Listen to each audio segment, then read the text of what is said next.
ये भूतिया कुर्सी की कहानी है। भूतिया कुर्सी की कहानी। कल्याणपुर नाम का एक गांव था। उस गांव से थोड़ी ही दूरी पर एक बहुत ही घना और डरावना जंगल था। रात के समय जो भी उस जंगल से होकर गुजरा वो कभी भी वापस नहीं आया। उसी जंगल में एक बहुत ही सिद्ध तांत्रिक बाबा रहता था। उसे तंत्र मंत्र के अलावा और कोई भी काम नहीं आता था। वह उस जंगल में रहकर भूतों से बात करता था और उनको अपने वश में कर लिया था। कभी कभी गांव में किसी की तबीयत खराब होती थी तो वो लोग उसके पास जाते थे और वह तांत्रिक अपने तंत्र मंत्र से उन लोगों को ठीक कर देता था। गांव के लोगों को उस तांत्रिक पर बहुत विश्वास हो गया था। उन लोगों को लग रहा था कि तांत्रिक हमारा और हमारे गांव का रक्षक बनकर आया है। लेकिन उन्हें पता नहीं था वह तांत्रिक अपने जादू मंत्र से धीरे धीरे गांव के एक एक आदमी को गायब कर रहा था। तांत्रिक ने अपने पास एक कुर्सी रखी थी। वो कोई मामूली कुर्सी नहीं थी।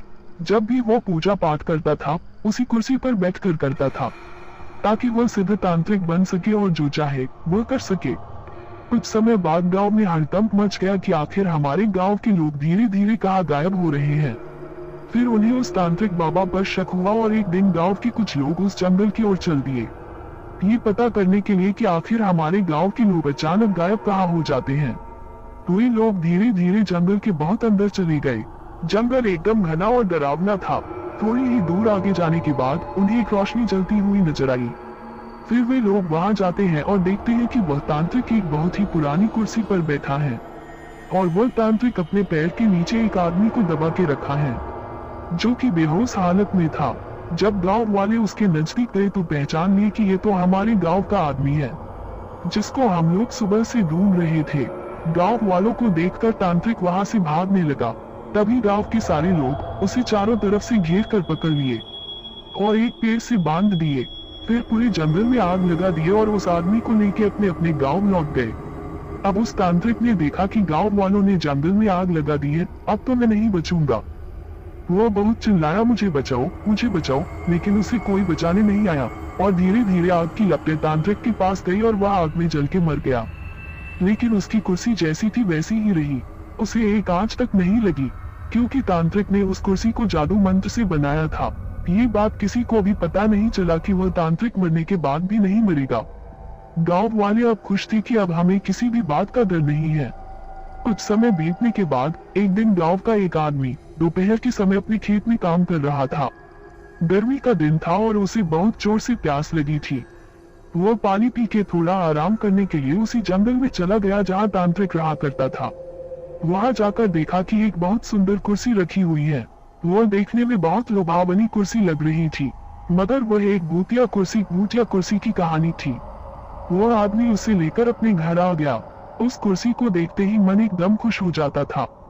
उसके घर वाले भी कुर्सी को देखकर खुश हो गए। उसे नहीं पता था कि वह अपने घर कुर्सी नहीं बल्कि अपनी मौत लेकर आया है।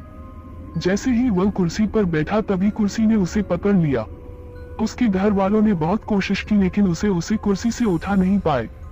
देखते ही देखते यह बात पूरे गांव में आग की तरह फैल गई।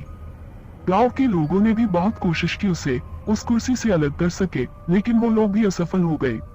उसे काटने और तोड़ने की भी कोशिश की लेकिन उस कुर्सी का कुछ नहीं हुआ। थोड़ी देर बाद गांव वालों के सामने ही उस कुर्सी में अपने ही आग लग गई। देखते ही देखते वो कुर्सी जलकर राख हो गई और वो आदमी तड़प तड़प कर मर गया। उसके मरते ही वो आदमी और उसकी जाली हुई राख सब की सब गायब हो गया। ऐसा लग रहा था कि यहाँ कुछ हुआ ही नहीं है। तब से ऐसी घटना हर 2 या 3 दिन पर गांव में होती गई। कभी कुर्सी तो कभी टेबल तो कभी खटिया बनकर लोगों को लुभाता रहा और उन्हें तड़पा तड़पा के मारता रहा। उस कुर्सी वाले भूत ने गांव में इतना दहशत फैला दिया कि सभी लोग गांव छोड़ने के लिए सोचने लगे। फिर एक आदमी ने इस सब से बचने का उपाय किया। वह एक साधु बाबा के पास गया और अपने गांव में होने वाली सारी घटना के बारे में बताया। दूसरे दिन सुबह सुबह ही वो साधु बाबा उस गांव में आए और सबको अपने अपने घर से घी, चावल और लाल कपड़ा लेकर आने को कहा। साधु बाबा ने उस गांव के चौराहे पर एक पूजा करवाई। साधु बाबा ने सुबह से लेकर शाम तक उस पूजा में हवन किया और सभी लोगों को उस लाल कपड़े में थोड़ा थोड़ा चावल डाल कर दिए और बोले कि इस कपड़े को सब अपने घर के दरवाजे पर लटका देना। आपसे कोई तुम्हारा कुछ नहीं बिगाड़ पाएगा। सारे लोग ऐसे ही किए जैसे साधु बाबा ने बताया था। उस दिन से उस भूत ने किसी का कुछ नुकसान नहीं किया और गांव के लोग बिना डर के अच्छे से रहने लगे।